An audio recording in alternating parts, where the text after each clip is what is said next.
last little thing we'll do on referees. You always hear this talk about referees leaving the game. Why are referees leaving the game? Like, there's always a shortage of referees, and then you see certain incidents, and you might, put two and two together and maybe come up with four. What's your thoughts on that in terms of the shortage of referees and how can we increase that? How can we keep referees in the game? Do we need to create a more of a pathway where we get ex players coming on boards, or do we need to make it more lucrative in terms of pay? I don't know. Like, I'm just spitballing here at the moment, but how can we do that? Well, ultimately, you have to look at why they're joining the game in the first place, and then you can start to solve the problem of retention. So, why are they joining to start with, and then can we apply a process that allows them to achieve the things that they really want to achieve? Um, this thing that I wanted to say before, it's actually quite relevant now as well, and I've just remembered it.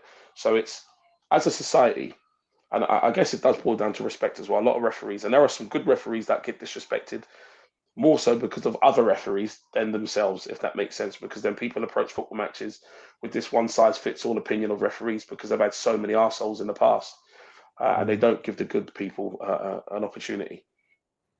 Um,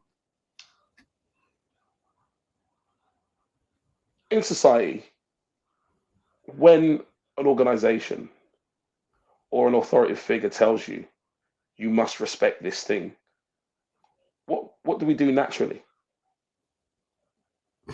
We pick holes in it. We Yeah, I pick was gonna holes in say. it, and we say you can't demand that I respect this. So we Mm, have this massive campaign of respect referees, respect referees. But do referees respect players? Do referees respect coaches? Where's the campaign of respect coaches and respect players? Where's that campaign? Where is that brandished on referee education packs? mm. I don't think it is. I think you'll find that it isn't.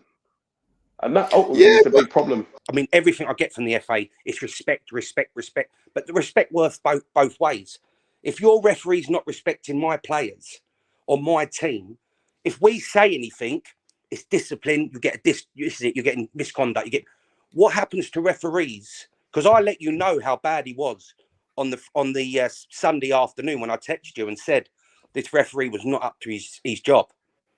But we get hit with a misconduct charge. We get £120 fine. What happens to these referees that make mistakes? you really think they need it? Like, in the grand scheme of things, it's always this side against this side, being in players, managers, But what? coaches. But why? I don't But know. why? Why is that? But why It's is due that? to decisions, Why? isn't it? Why? No, but why? Why does there have to be a you versus us or an us versus them scenario when ultimately the referees are there to supervise the game and apply the rules? Why are we not? Why is it not an us approach as opposed to an us versus them Mm, approach? mm, This is one game. We're all there to do the same thing, right? mm-hmm, So it shouldn't be us versus them. There should be more transparency. Referees should go and look in on coaching courses and see what coaches are going through. Because mm, this is not, coaches don't go to a 1 day course and then come out with a badge and then now they're allowed to go and officiate a match. mm-hmm. They don't dedicate 1 day to this or a 2 day course. This is weeks of your life, hours and hours of studying, even if you're just doing your level one or your level two. It's hours and hours of work. It's hours and hours of studying, days, weeks, months, spread out across a year, across a 6 month period a year. Mm. So there's a vast difference between education. I don't think the referee's education is comprehensive enough, but there's a reason for it because of the logistics, because of the need to get referees on the grass. Mm-hmm. But yet we don't have that approach with football players or with coaches. Just because there's a need to have players on the pitch and a need to have coaches on the touchline, we don't rush them through. Well, for the most part, we don't rush them through and throw them out there when they don't know what they're doing.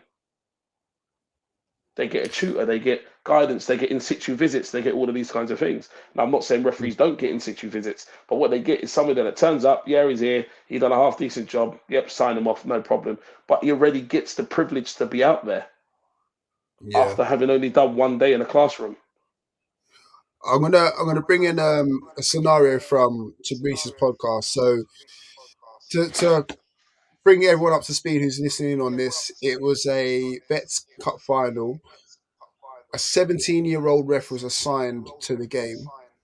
Now, the guy who was from West Fulham, I believe, Andy, he was adamant that this referee wasn't good enough. And then Jamal's stance on it was, if you're, what was it saying again? If you're If you're good good enough, enough, you're old enough. Is it common to send a 17-year-old kid to referee a quarterfinals of a county cup? I think the football phrase is, if you're good enough, you're old enough. There we go. Now, 17-year-old referee going into bear in mind this is a derby game as well, should I say, people as well. Is that the baptism of fire, or like Jamal said, is it you're good enough, you're old enough? I think you're damned if you do and damned if you don't in this scenario. Now, despite opinions, me and Jamal actually get on really well, and I really like Jamal. I think he's made a mistake in this one. However, if it goes well, is he called a genius? Is he called a great leader of referees because he gave them a chance?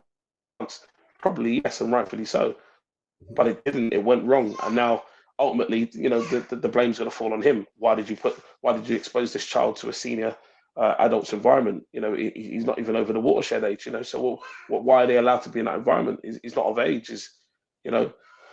And generally speaking, if you are good enough, you are old enough. But that term only applies to a competency that's easy to regulate and understand, kind of like playing football.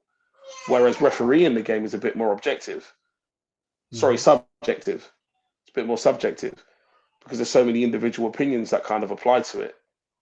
And again, no one football match is the same. So it's impossible for Jamal to apply this if you're good enough, you're old enough philosophy to a scenario where you've got a child who hasn't yet got a prefrontal lobe that's developed well enough to make well-informed decisions, well-informed, well thought out, processed decisions. Well, clearly he hasn't got the experience. If you've just bear in mind, it's more than football experience. Yeah, I know. It's That's more what than I'm saying. Experience. It's life experience. They just don't have the skills or the life experience. They haven't experienced enough scenarios in the game or in life to learn how to deal with this kind of pressure. I think it was a very, very poor judgment from Jamal. I understand why he would want to give them an opportunity. I think some people would say he was genuinely trying to give them an opportunity. Yeah, Other people might say, I think they didn't have anybody else available and they just slung him in there.